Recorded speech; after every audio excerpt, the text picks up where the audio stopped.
Hey guys, so I wanted to give you guys some just intro to movie watching tips or advice or things to look for. I'm not an expert. I don't pretend to be an expert, and there's a lot of information out there that you are welcome to Google, and I'm sure you'll find some really helpful stuff. I just want to share what I have found helpful for me. And so if you have no experience in doing anything like this, then this will be a lot of fun. You'll enjoy the heck out of this, and it'll hopefully begin to change the way that you watch movies, which is really good and interesting and helpful. But I don't want to just throw you into the deep end without any sort of guidance or coaching. So if you have any other way of doing this or any other thoughts, please do that. This is not you have to do it this way or it's wrong. This is just for those of you that have never done anything like this. I want to give you some sort of framework to begin and start with. So here we go. All film is some sort of basic storyline. The storyline is going to consist of some sort of major characters, which are going to be the protagonist and the antagonist. The protagonist is going to be the one with the problem. You can't just say good guy, bad guy, because protagonists sometimes are bad guys. You think of a film like The Godfather. The Godfather is the story of an anti-hero, someone who goes from being a good person to a bad person. But in that, the Godfather character is the actual hero of the story. He is the protagonist. An antagonist is going to be someone who is maybe trying to solve that same problem or idea that the protagonist is trying to solve, but they've got a different way of going about it. And so what you end up having is there's always usually some sort of conflict between the protagonist and the antagonist. Now, sometimes the protagonist and the antagonist can be the same person, right? So the protagonist's view of the world could be the thing that's holding them back from solving the problem. But in most cases, it's going to be this other person or thing that is keeping them from solving the problem. And so when you keep it simple like this, what you have is just a general kind of storyline.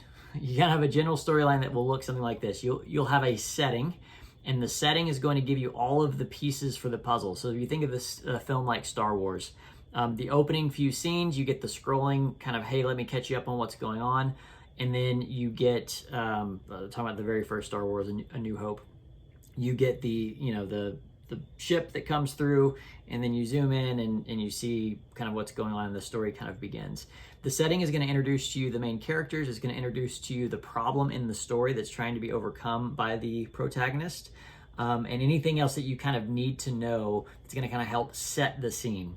If you can dig into the setting, usually through thematic elements such as lighting, camera angles, but really most importantly, dialogue, you're going to have a good key to kind of watching the film from that point forward. There are going to be some really, really important things that are revealed through the dialogue in the opening scenes of a movie that are going to really help you to unlock and understand it. So let me give you a really good example of this.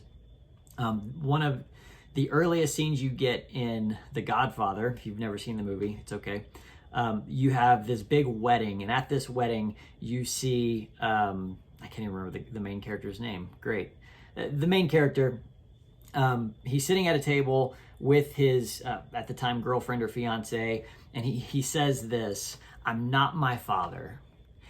And you then move on, the story moves on, and the 3-hour film, the very last thing, the very last scene is the guy, the main character, pushing his wife to the side as he shuts the door in his father's office, and he has now become the new Godfather, right? And if we take those two scenes and we compare them, what we find is that somehow this character has gone from loving this girl and telling her that he's not his father, reassuring her that he is not like his father, and then pushing her away and becoming exactly like his father. What got him there? And that story in between is the beautiful thing, that journey of the character development that becomes really helpful for us.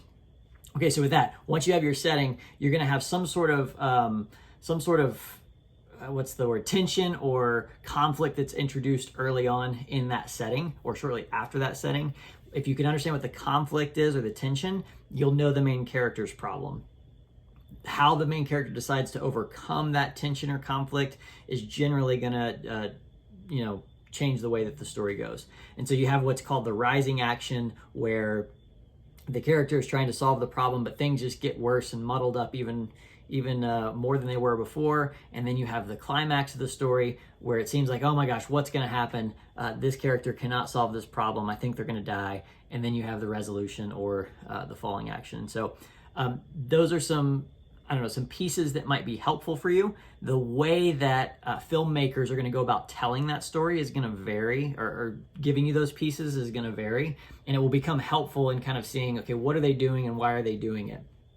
As we watch, just storyline is a really, really key component, and what you'll find is a lot of times these really brilliant movies are not as complicated as we make them out to be. If you will follow the dialogue and actually take the characters' words at face value. When they say something, they mean it, and they're saying it for a reason. Why is it that they're phrasing it that way? A lot of times it can become really helpful in seeing the beauty of these stories that we're gonna discuss. So hopefully that's helpful. A couple of other small things to pay attention to as you're watching film. Obviously, you want to keep track of the score, not like, the points scored, but the music.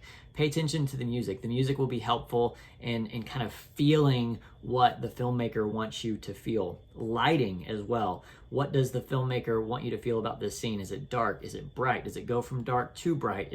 What time of day is it? Is it dawn? Is it dusk? Et cetera, et cetera, et cetera. So these are all things that you can use, and hopefully they will help. Our goal here is not to be expert film watchers or film critics. That's not the point.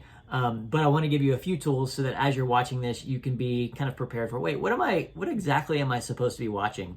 If none of that makes sense, don't even worry about it. The main thing we want to do is we want to watch this film and we want to see, how does this film move me? In what ways does it speak to me? What things do I find resonant? Which characters do I resonate with?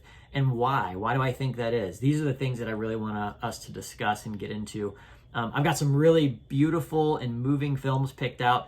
Obviously, these are not the end-all be-all of films. They're just some recent films that I've particularly found engaging or have heard are particularly engaging because I haven't seen them all yet. So really excited to take this journey with you guys.